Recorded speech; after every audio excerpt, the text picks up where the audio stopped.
Hello and welcome to WrestleRamble. This is Luke Owen, I'm Ollie Davis, and today we're going to be going through our predictions for this weekend's Hell in a Cell pay-per-view, a few of your crap gimmicks, and promoting Famiversary, which I guess is happening very shortly. That's where you and I will be going as soon as this is over, to transform into digital characters and take on everyone in the Famiversary roster, or Fam, I guess it's called, Forever a Movement. You don't know what it is still, do you? What I'm talking about? I've seen the promo. I've seen what I look like in the game, and it's awesome because they've captured my beard perfectly. They've essentially created my Twitter profile picture, yes, which is me in a nice grey cardigan, wearing a Sonic the Hedgehog t-shirt. And it just looks exactly like it. And it's brilliant because they've got like a pixelated, like 16-bit Sonic on the t-shirt. So, actually, I should say what it is first. Forever a Movement is like a E-Federation, where they book storylines, their own storylines and feuds and characters, using footage from WWE 2K and games like that. And they've asked us to be a part of it this year, their Famiversary and their YouTubers division. And we haven't got a match, but we're gonna show up, and we're gonna see what mood takes us. But when you say it looks exactly like you, yeah. I mean, the Sonic the Hedgehog and the cardigan is there. Mm-hmm. There's a goatee beard, Sure. the way they've created us in the game. Sure is. I would say maybe there are a few more muscles. Oh, well, yeah, absolutely. On the video game versions of us. That is, I mean, I've not played a WWE game in quite. I haven't played a WWE game like before. What are you talking about? We play No Mercy all the time. Yeah, no, I was trying to think the last one that I played. What would be the last WWE game that I played? Might have been Here Comes the Pain. What was the one after that? Can't remember. I think Here Comes the Pain might have been the last one. So that's before the 2Ks. That was THQ days. Still the THQ days. So I haven't played a WWE game in quite some time. However, I would imagine. What? Not even like round someone's house or no. a video game cafe. Oh no, I did. I did play the not the one that's coming out now, but the one previous to that. 17. I'm actually no, might have been 17 was last year. Oh, in which case it was 16. I played that for a bit at my mate Ross's house when we went around to watch WrestleMania. Didn't have a Scooby-Doo what I was doing, and I won. It's not a grappling system anymore, is No, it? it It's is not not. WrestleMania. Now I'm going to do a Yeah. hard grapple. And it's certainly Weak not grapple. It's certainly not Royal Rumble on the Mega Drive where you're just smashing A to Yeah. try and throw people over the top rope. But the point I was going to make was, it's been a while since I played a game, and I don't think that the Creator Wrestler functionality has like a schlubby mode where you can just become like a bit of a tubby schlub. You're James Ellsworth's. You're Spike Dudley's. Well, I don't know, because I make James Ellsworth look a bit lean. Whereas I'm a bit of a, I've got a bit of gut around me. Dad bod. A bit of a dad bod, yeah. I mean, I'm in my 30s now. It's a bit of it's almost like you earn it. You earn your dad bod when you hit your 30s. Yeah, well, I don't play the 2K games that often, but as soon as I do get near one, my immediate thing to do, haven't grown up in about 20 years, is immediately book a Hell in a Cell match and try and get straight on top of that cage and start trying to throw myself onto people. And then I try and, once I've satisfied that, I'm trying to get a ladder in, set up a ladder. If I can get it on the top of the cage, if it's got that functionality, brilliant. Put some tables where the McFoley cell break spot is, just so I can try and get some form of move off the ladder, through the table, through the cell, through. And I don't think none of the games have actually let me do that. But sometimes you can glitch it into happening. I think I've been, in my whole video game wrestling career, I've done that twice. Yeah? Yeah, on No Mercy back when I was 12 or whatever, I managed to stack two tables on top of each other, which couldn't be done. It was just kind of angled some ring steps, so it was pushed in there. So yeah, impressive, mate. So we'll put a link on the eye above our heads, yeah. So you can go over to Forever. I keep calling them Famiversary, but that's the event.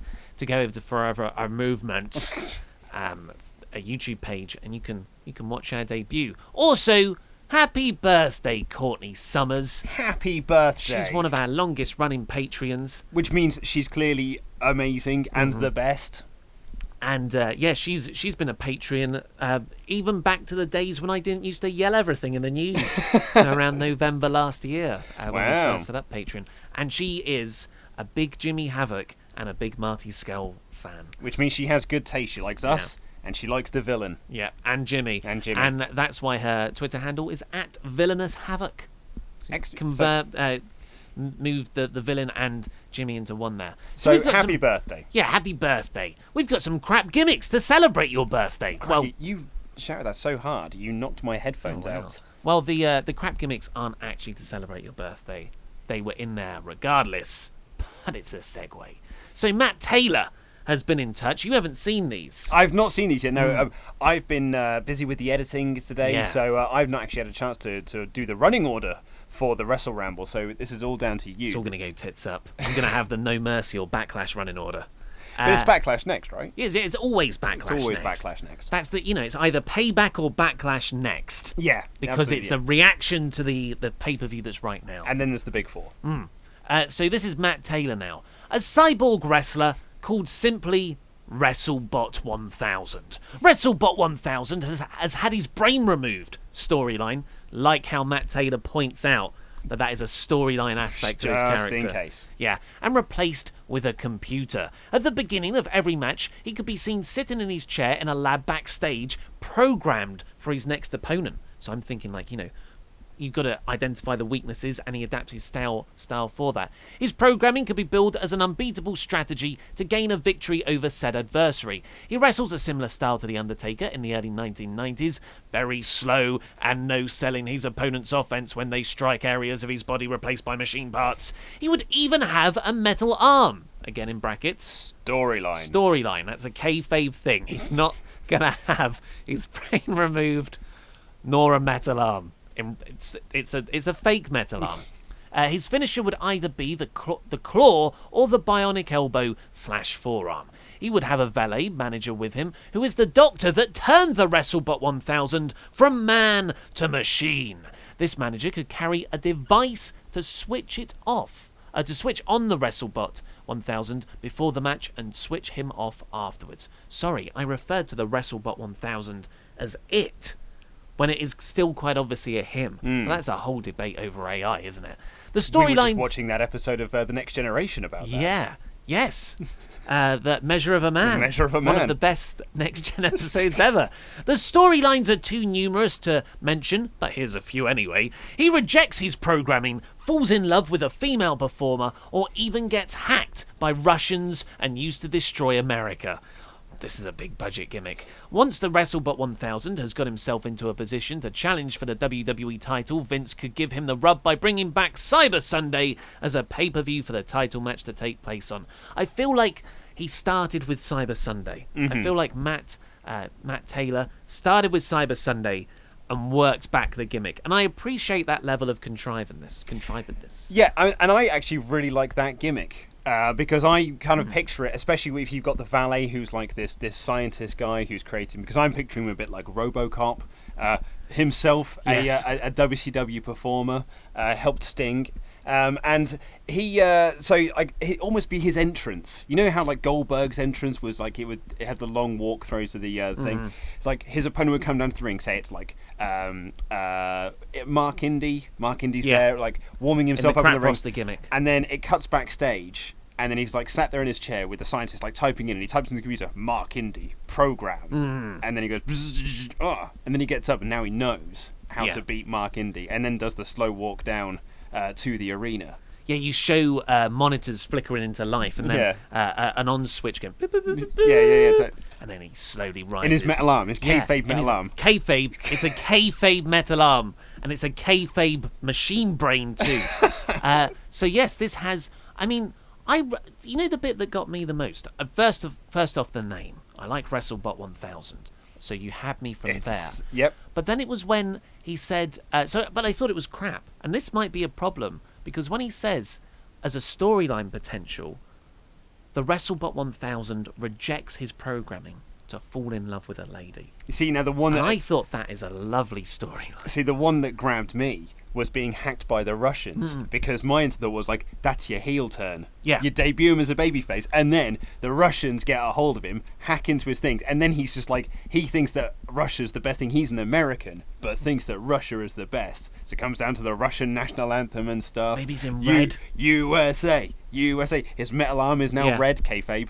I think that kind of thing is great. Paint like Soviet Union flags on him and stuff. But that on is his kayfabe metal arm. That's one of the most unique heel turns you can get because he's not actually at fault. You know, usually when it's like, Daniel Bryan's been brainwashed to join the Wyatt family. Or Sergeant Slaughter becomes an Iraqi sympathiser. You're a bit like, well, that's a bit lame because, you know, it's goofy. But this is so goofy from the outset that when he is hacked, you're like, but WrestleBot 1000, this isn't you. You're a good guy, WrestleBot 1000. It's those evil Russians hacking you. And you've got the female performer that he's in love with begging for him to turn back, begging him to reject the hacking. So I don't want the valet manager to be an evil guy. I want it to be the female that he falls in love with. Oh yeah, because eventually, because he's rejected his program. I'm thinking of like this, long-term storyline here. He's already rejected the programming, so that scientist guy is now gone by the wayside because he was a bit of an evil. She created WrestleBot.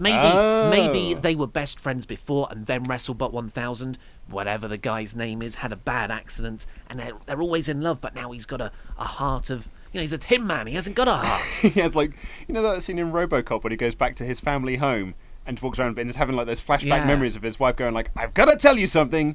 I love you." He's like, "Oh, what is going on?" So yes, the only because it is actually quite good. It's a bit too good. We're enjoying. Yeah, so that's the danger. It's too good. However, I've got a way to get round this, and we can sign the WrestleBot 1000. He's at a top 3. He's like a top 3 guy. Yeah. This is how crap our roster is. This is a top gimmick. Yeah. Where he's always in contention for the title. If he's not fighting for the title, he's fighting for a chance to get at the main title. Yeah. So yeah, we build our company around WrestleBot 1000. It is very good. Yeah, I like that. In a bad way. In a bad way. Well done, Matt. We're signing him. We're signing him to a big money contract. In all fairness, I was almost sold instantly when he was called WrestleBot 1000. Yeah, you had me at WrestleBot 1000. Dale Coughlin writes very confidently, "Okay, lads, I have nailed this. Hello. Crap gimmick slam dunk here. So 90s, it's untrue. And I think just in that crap sweet spot that it could never get over. Introducing Bernie Moore, who is a firefighter / fireman. Let's be PC about this. A fire person. Yeah. I'm thinking generic ring attire, white tank top, orange firefighter trousers, and obviously the signature hat. Entrance music, something not too dissimilar to the alarm at the start of Cesaro's theme. His finisher and moveset could all be based around a fireman's carry. Getting the pin after the stop, drop, and roll, a fireman's carry into a rolling senton. I like that. That's good. That's thought through. For some reason, I see him, Walking Dead spoiler, yada yada. Obviously, it's important to not look like WWE are mocking the services, so he couldn't be a jobber, more of a steady mid-carder with some classic 50-50 booking. He's not a comedy character, just a slightly offbeat country fireman. I also see the WWE commentary describing him looking hot right now whenever he has a momentum in a match. Thank you for skipping that Walking Dead spoiler. I've never seen an episode, so it wouldn't have meant anything to me, but I'm sure there are people who would very much appreciate you skipping over that spoiler. How big of a spoiler is it? Major character death. Nothing big. Really? No biggie. Oh, no biggie. Yeah. Okay, fair enough. Is this a gimmick that is crap enough? Has Dale really nailed this? What are your thoughts? Well, I really like... I kind of like the idea of him being a serious mid-card contender, just like how WrestleBot 1000 is a crap main eventer. Mm-hmm. He's a pretty bad undercarder, but he's a terrible main eventer. Whereas this, that could be a pretty solidly crap mid-carder. The thing that got me the most was the fire punts.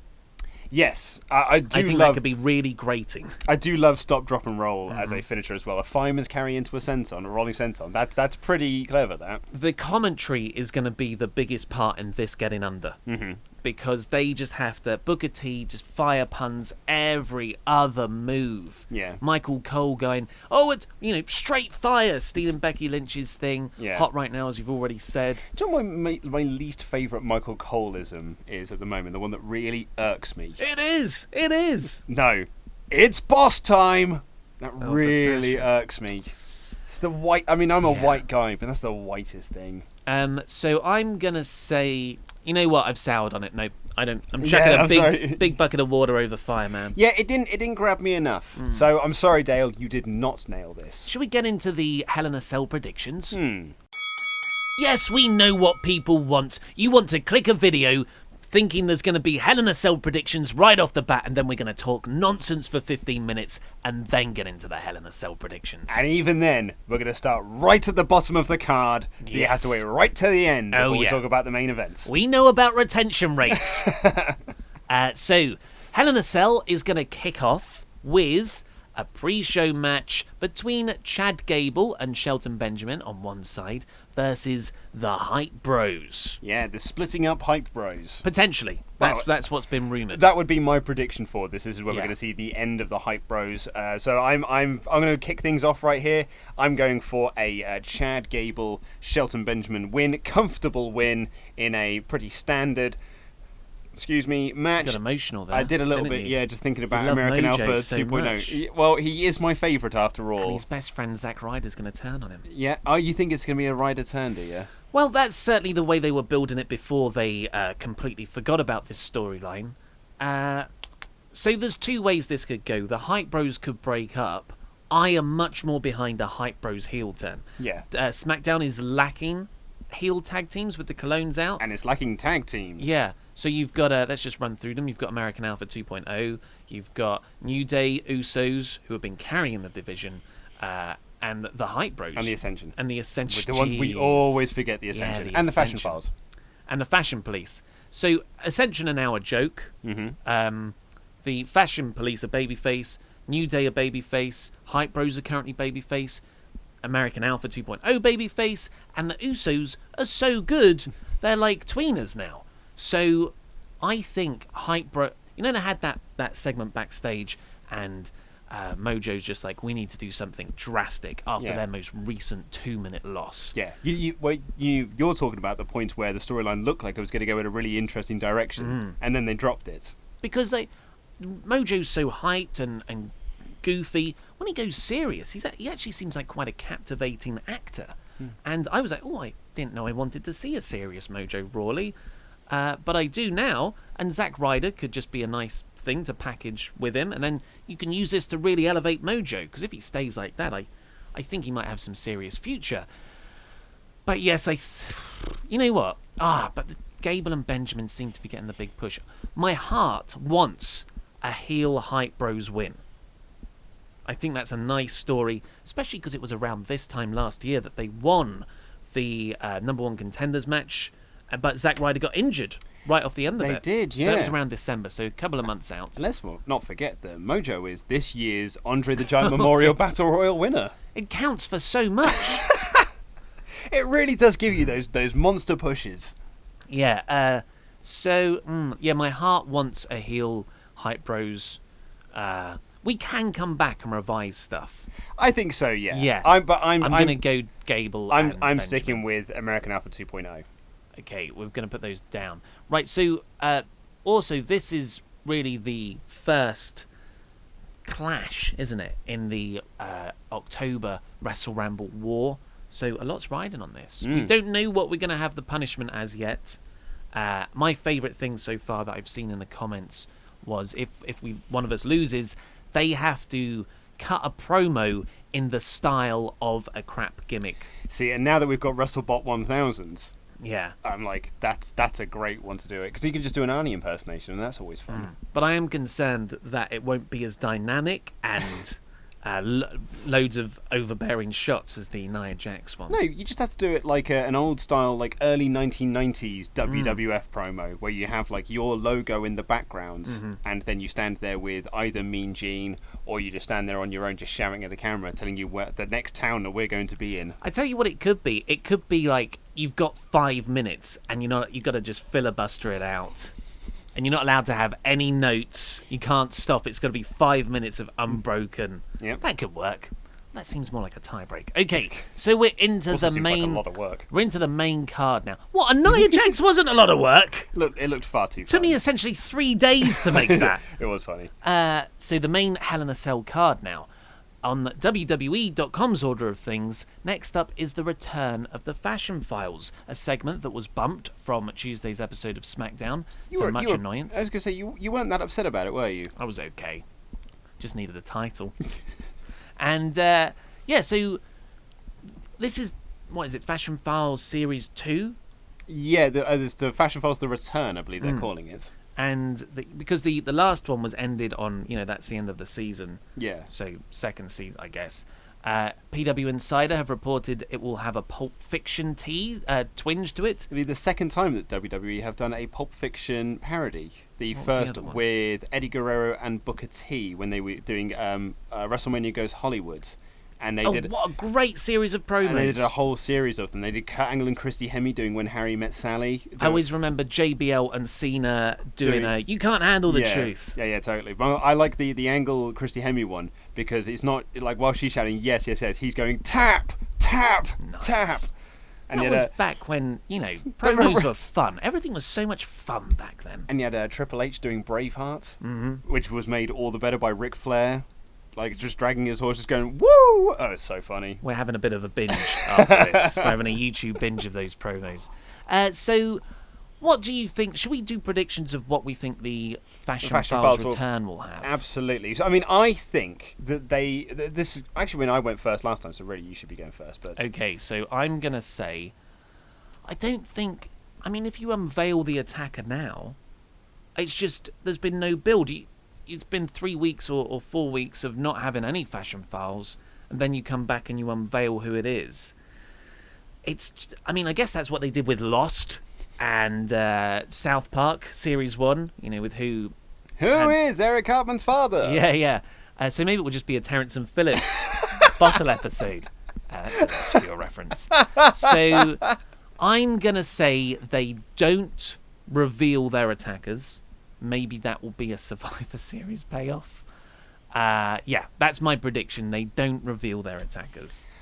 I think they are going to reveal the attackers, and I think it is going to be the original plan of a repackaged Harper and Rowan. Wow. My reasons for this, it's on pay-per-view, and I just feel that if they just do a standard episode of the Fashion Files and they save that for pay-per-view, I'm not sure that's like, I'm not sure, is that really worth putting on pay-per-view? No, but none of them have been worth. They've done that many times before, teasing a big announcement on a pay-per-view, and it hasn't happened. Well, I'm not going to dissuade you from making the wrong decision, though. So that's Fashion Files. Rusev versus Randy Orton. Yeah. What a fun feud this has turned out to be. I mean, you say fun. Rusev's been fun. Rusev and Aiden English have been very fun. But Randy Orton has been packaged in just the right level of out of nowhereness. Yeah, so he's not seen, because, promos aren't his strong suit. He can wrestle. But they've built the entire feud around Rusev and Aiden English doing some really funny, entertaining in-ring stuff. And then Randy just RKOs them from out of nowhere. I could watch that Randy Orton RKO and Aiden English when he's singing Rusev Day. So much fun. Over and over again, because that literally was out of nowhere. It was dark. I am going to say Randall K. Orton for this one. I think it's a very comfortable win for Randall. Ooh. But he got the last one. I mean, they had that fluke win on an episode of SmackDown. Yeah, and that was just like 8 seconds. But that's what they're going to consider as Rusev getting one up on Randy. So now it's time for Randy to get his revenge. I'm going Rusev here. We're clashing on a lot of stuff, because I think Rusev has had a shorter end of the stick than Orton has. Orton got all those main event pictures. He was WWE champion this year, whereas Rusev he's lost to Cena, he's lost to Orton. He needs a win, and he's doing so well with what he's been given. Plus, there was everyone denied it after the Dirty Sheets reported it, that Rusev story, that he was going to leave. But maybe there's some credence there as well, and they want to keep him happier, so maybe he wins this feud. I hope this is the end of the feud, and oh no, it's not the end of the feud. You reckon? No, I think this is, unfortunately, It's not that it's got legs, but I think it's got a lot more moisture in the sponge they can wring out. I think what you're saying there is that they have only been feuding for 2 months, and that is not WWE protocol to only have a 2-month-long feud. Yeah. They've got to be feuding more or less until the end of the year. And Aiden English is in there as well. So that means this could go until 2019. I'm sticking with Randy Orton, and I'm sticking with this is the end of the feud. Wow, we're really different on a lot of stuff You here. say a lot of stuff. It's 2 out of 3. Lot of stuff. It's going to be spicy this weekend. Next up, we have Bobby Roode versus Dolph Ziggler. Certainly do. Which, It's the battle of the entrances. Yeah, do you want to go first? So, Dolph has teased that he has a big entrance for this Sunday. Yep, and I believe that is going to be not an entrance at all. It's Yeah. either, as I said, it's going to be his regular entrance, or your much better idea of just doing no entrance whatsoever. Just going to come out to utter silence. No music, no Titantron. And no crowd reaction, and he's just going to walk to the ring and have a match with Bobby. Yeah, because he can't do... I guess the other thing would be to come out as Glorious and do the Glorious entrance, but that really undermines Bobby's first pay-per-view match. Yeah. This is... I mean, out of the two, you hate Dolph Ziggler in this feud. Yeah, in this I have, angle. yeah. But Bobby Roode, if I had to choose either of them, I prefer Dolph, because I feel like they're really wasting Bobby on the main roster. Oh, completely. But that's the story of a lot of people that have come up from NXT, really. Yeah. Your turn to go first on this one. So Bobby Roode, because it's his first pay-per-view match. I roster. am also saying Booby Roode. Booby Roode. That's the Starcade match. Yeah, plus, I mean, it's so unfortunate that there's all those parallels between Roode and Nakamura. And Nakamura still isn't, he should have won the title at SummerSlam, looking back. Yeah. That would make him feel like a genuine big deal. But he's not Indian. Yeah, but he's Japanese. He's got one ethnicity. I know, but they're not trying to expand into the Japanese market. There's nowhere India has a lot more people than Japan does. Yeah. So many more. Yeah. Next up, we have the United States Championship match between AJ Styles and Baron Corbin. Bazza Corbs. So, your turn to go first. It is my turn to go first. And so what I would say is I'm going to preface this, because it feels like this is going to end up as a 3-way at the pay-per-view. And we're going to sit here now with egg on our faces that we're talking about a match that is going to change. It's a bit like when we did the ladder match at WrestleMania, when we kept saying, this is Enzo and Cass's time, this is when they're going to get their big moment. And then the bloody Hardys came back. Almost impossible to predict that. So I can only judge this based on the match that we've currently got in front of us, and on that I'm going to go... See, it's tough, because the storyline going in... I'm going to say Bazza Corbs. Right, okay. I'm going to say Bazza Corbs wins. I hope he doesn't, but I'm going to say Bazza Corbs win, because for me, the storyline going into this is that he can't win the big one, essentially. He keeps choking under pressure. He couldn't beat Cena. He couldn't cash in his Money in the Bank. That's what AJ's promo was on Tuesday SmackDown, which is totally. you've just been beaten by Ty Dillinger, so you cannot capitalize on your chances. And I think that he is going to be a big old meanie cheater, and he's going to cheat to win, and he's going to steal it from AJ, and he's going to be, what's it AJ calls him? The cheap shot artist. He's basically going to be one of those, and he's going to win the belts. Because, I'll be honest, if Baron doesn't win here, then he is on a terrible run of form. Well, that's it, isn't it? I thought AJ retains. Yeah, as did I. Until that promo. Yeah. And it's difficult to know what is WWE booking these days and what is WWE dressing down their employees or contractors in through their product. Because traditionally, traditionally that promo would have been cut by a heel. You can't make it. You fail at the big time, and that builds an underdog story. It's Neville versus Sami Zayn in NXT. Yeah. When Sami was the ultimate underdog babyface. Exactly, and it's but AJ said those words, and he's the babyface to Baron Corbin, who's the heel. And it's hard not to kind of, even though it is Baron Corbin, to not feel sympathy for the guy when AJ's saying you keep coming so close but you screw it up because you haven't got what it takes. Well, now you've made him the underdog. I want to root for that guy. So yeah, this could be, if Baron Corbin loses, that just confirms everything AJ said about him. And it really does take him down another notch. And he will struggle to come back from it as well. But if Baron Corbin wins, then it's like, oh, he's kind of moved past that 2 months of being punished for whatever he said in a concussions meeting, in a CTE meeting. And so this match really does come down to, is WWE still annoyed with Baron Corbin? Yeah. Because, the result really does impact the next, a long part of his career. It would be very hard for him to recover immediately if he does lose. However, Ty's a fact. I think maybe Baron wins because Ty accidentally tries to get involved for AJ, but hits AJ, and Baron capitalizes on that. So you can still have the cheap shot artist thing going on, and Baron wins, and Ty's now a factor.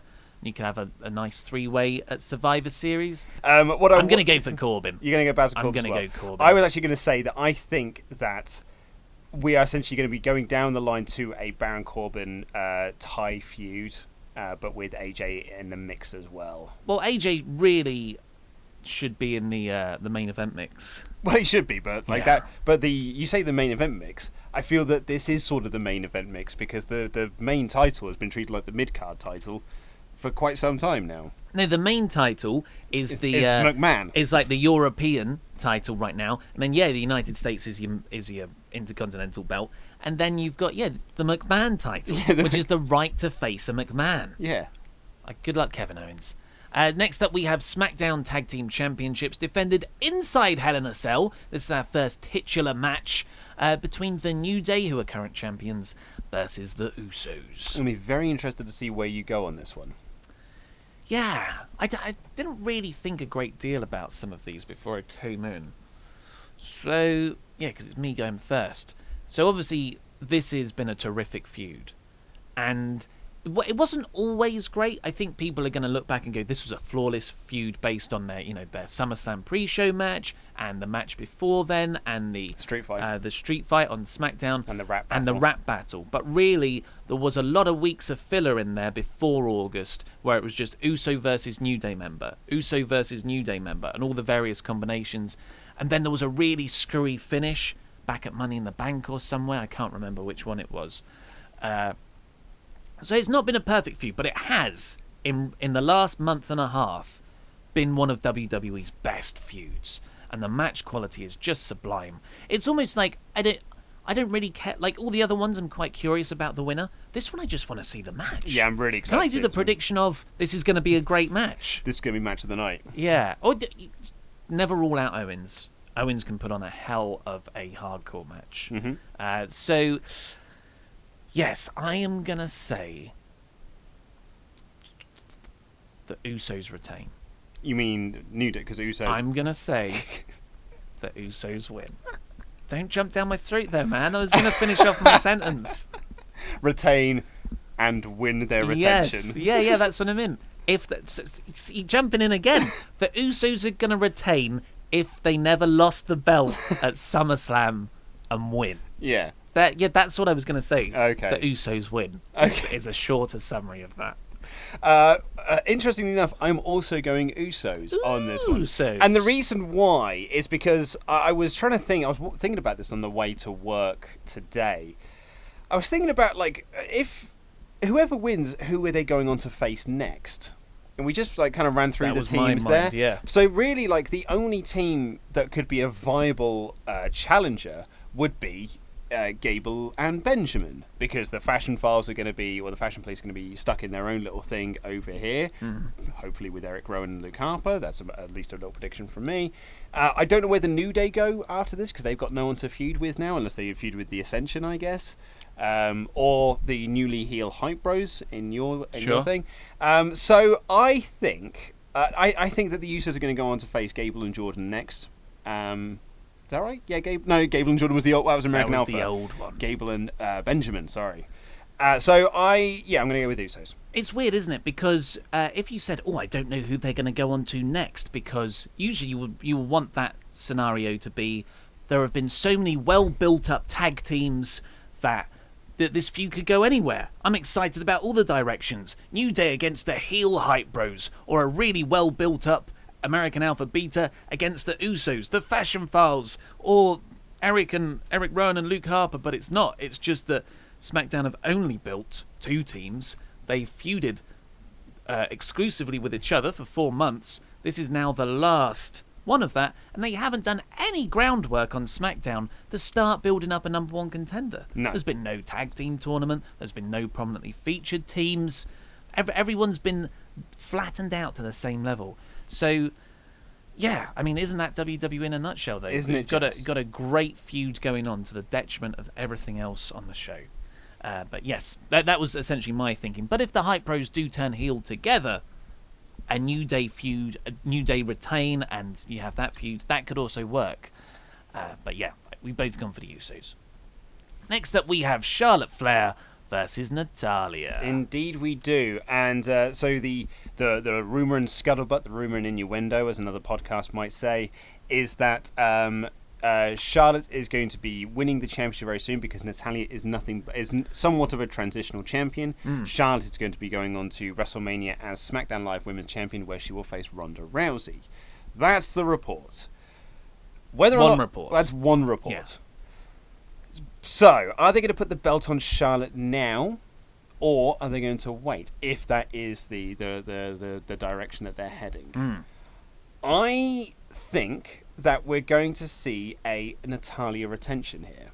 I don't think that it's the time to put the belt on. I'm not sure I'm right about this. I've written it down now. No, we just said we can go back and change because Natalya did get the submission win on SmackDown. But that was with Carmella interference, and it was Charlotte. But that's what I mean. Clean. Yeah, I know that's what I mean. So surely that would, in theory, that would mean that Charlotte should be getting the win. I know that's been proven. I know it's been proven dud before, but still, it always plays in the back of mind. I'm going to say Natalya for now. Do you know what? I stuck with my girl Natty when it was the number 1 contendership thing, and no one bloody believed me. So, okay, well you cannot. Sometimes you throw a lot of stuff at the wall, and you've hit bullseye once, and you are clinging to that because let's not forget Emma. Yeah, okay. All I'm saying is Emma did not even come close to winning that fatal four. But what you've just described, I've got the Ryan Satin approach. I just throw a load of things at the wall, and then hopefully the one of them sticks, and then cling onto that. You've got a weird beef with a wrestling journalist that I think happens to be very credible. I can't remember the last time he didn't break a story correctly. I'm not saying that he doesn't break stories correctly. I'm just saying he's an ambulance chaser, and I don't like people from TMZ. That's a very wide sweeping statement, isn't it? Just, yeah. But I'm sticking with my girl Natty on this one. I'm gonna go Charlotte because, but now I feel weird. So Carmella's got the briefcase, but do you cash it in on Charlotte, or does Carmella cash in the briefcase here on Natalya, and then you have a Carmella Charlotte feud where she eventually wins it? No, I'm sticking with Charlotte. Sticking with Charlotte. I'm sticking with Charlotte. She is. Has she been champion yet on SmackDown? Not on SmackDown yet, no. Yeah, so she should be, because she is like I consider her WWE's biggest female star. She absolutely 100% is. Yeah, and she hasn't done anything really since the Superstar shake-up. She's just been lost in these tag teams with Becky Lynch and drinking tea hand signals. Yeah. So yeah, I'm going with Charlotte. Jinder Mahal versus Shinsuke Nakamura for the WWE Championship. Yep, it claims that this match is going to be second from top. That remains to be seen, I suppose. Well, just because of the logistics of Hell in a Cell? No, just because of where it's been placed in the show throughout. It could be on the pre-show, the way it's been built. Your turn to go first on this one. Okay. Well, I'm going to go for a Jinder retention. Okay. Yeah, as like the time to give Nakamura the win was at SummerSlam. And now they've missed the trigger. So if they didn't do it at SummerSlam, I cannot see them doing it now. And there is, of course, the looming spectre of the India tour, the India WWE tour in the first couple of weeks of December. And why would you put the championship on Mahal for the best part of the year and then take it off him like a month before you go on tour in his home country, which is where you're trying to expand into? Mm-hmm. So there you go. It's a Raw tour, but as you said in today's or Thursday's news, that he's going to be main eventing the shows. He is indeed, with the tour. I'm actually going for Shinsuke Nakamura. No! By disqualification. That's a good shout, actually. Because I don't think they want to pin Shinsuke twice, 2 pay-per-views in a row. So I think they're going to go for a Nakamura disqualification, because then they'll have the Survivor Series 5-on-5 where there'll be no championship defense.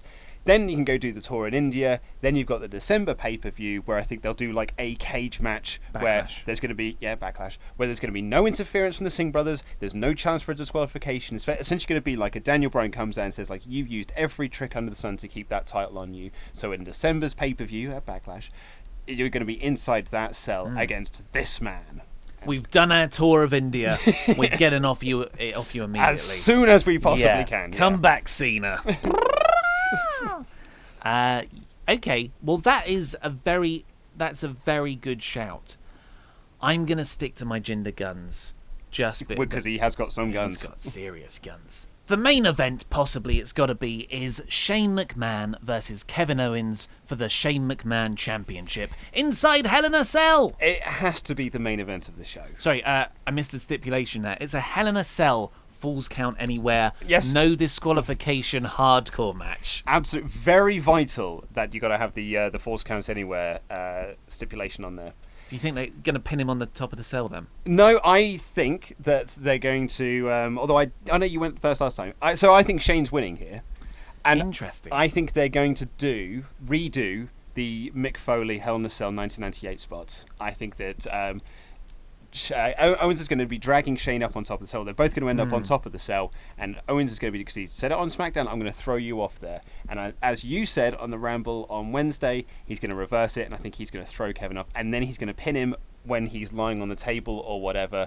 That's why you've given it the false count anywhere stipulation, so you don't have to waste the time dragging him back into the ring. You can just pin him, and the impact's there, and the win. And then maybe Owens is going to go back to Raw. It is very, very coincidental that the falls count anywhere bit's been put in there, hasn't it? Just so you're going straight up Shane O'Mac. I'm going up Shane O'Mac, and I don't think that a loss like this will hurt Owens.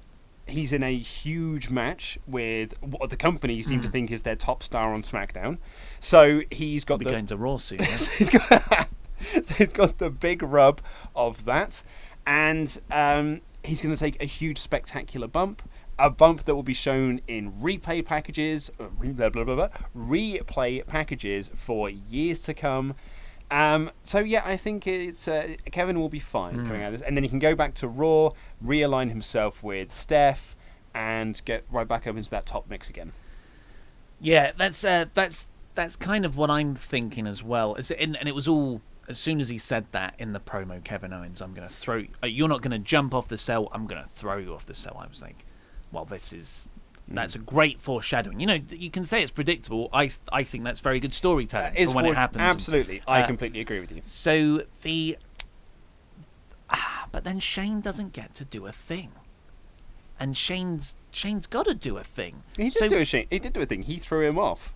Yeah, but Shane has to do the thing where he jumps off something high. That's what everyone's expecting. Now that they're tearing up the rule book, messing with your expectations. Are you telling me that this is where I can't see the spot working? It's fine if they do it that way, but Shane throws Kevin Owens off the top of the cell. I think we're both agreed on that. That sounds really cool spot. Well set up. Kevin Owens goes through a hopefully gimmicked announcer's table. Very gimmicked announcer's table. With just spongy monitors. Fake stressful monitors that don't hurt. Monitors made out of pillows. Yeah. The Spanish commentary team don't have anything to work with that night. They've just got marshmallow monitors. So Kevin Owens falls through that, and then Shane is left at the top of the cage. Does Shane then climb down? Yeah. While the crowd are going holy S. That's... And you got Tom Phillips trying to be good at his job, putting the moment over, and then Corey Graves, the professional, putting the moment over, and Byron Saxton being awesome. And Byron Saxton trying to make a joke. Yeah, the insider giving some inside information. The insider. Those monitors weren't real. So, those were marshmallow chairs. So, I see Kevin Owens being thrown off the top, going through a table. And then Shane's left up there, and everyone's going, oh my God, but Shane's still up there. And then, if he has to come all the way down and then pin him, You think he's going to jump as well? But that's it. He can't jump. He can't jump. So, Sami Zayn maybe comes out, puts Kevin onto the next announcer's table, and then Shane does the flying elbow off the top. Oh, I see. Hell of a dangerous bump, but he's done it once before, Yes. and he was fine the next night. Yeah, so I guess that's just something I've come up with off the top of my head. Mm-hmm. Or Owens pop-up powerbomb Shane through the top of the cage, through piles of tables beneath. I would love if they did the spot that we just talked about, and then Owens kicks out, because you got to have those false finishes in matches. Kick out of one. Then he gets pinned from a super kick. So yes, that is. So I'm gonna go. What am I gonna go for? It's because I wouldn't have put any much stock in the Owens to Raw stuff until it was advertised by a venue, and that's usually the way stuff gets out. I'm gonna say Owens could still win and then go to Raw. yeah, like they can't be in the same building together. Yeah. It's not safe. I'm gonna go Owens. I'm Yeah. gonna go Owens. I'm Man, gonna go with my heart. we've gone different. So let's run through those. Yeah, so I went Owens, you went Shane. Yep. I went Jinder, you went Nakamura. Via I went DQ. Charlotte, you went Natalia. We both went Usos, we both went Corbin, we both went Rude. I went Rusev, you went Orton. I said they don't reveal the attackers, you say they do, and we both said Benjamin, screw it, I'm going to change it, I'm going to go to Hype Bros. Wow. Yeah, so With there the we heel go. turn. If they heel turn, I'm going to say this now. I'm going to hope that you're right, because if they do the heel turn there and get the win, that does give the New Day some viable opposition for. And then bloody hell, we might then have two different tag team feuds going on at the same time. So yeah, we are only agreeing on 3 out of 8. This is going to be very interesting. Oh, this is going to be a fun weekend. Juicy one. It's going to be a really fun 5 a.m. start on Monday morning when we have to get up and watch the pay-per-view. Yeah. It's I'm not not going to bad. get up early because I'm going to go for a run first. But that's all we've got time for today. Please put your predictions down in the comments below and click the videos that have just appeared over Luke's face to catch up with the latest WrestleRamble or WrestleTalk news. Subscribe to WrestleRamble on your chosen podcast provider and, of course, this lovely YouTube channel. And support WrestleTalk on Patreon. This has been Luke Owen. I've been Ollie Davis, and that was Rambling.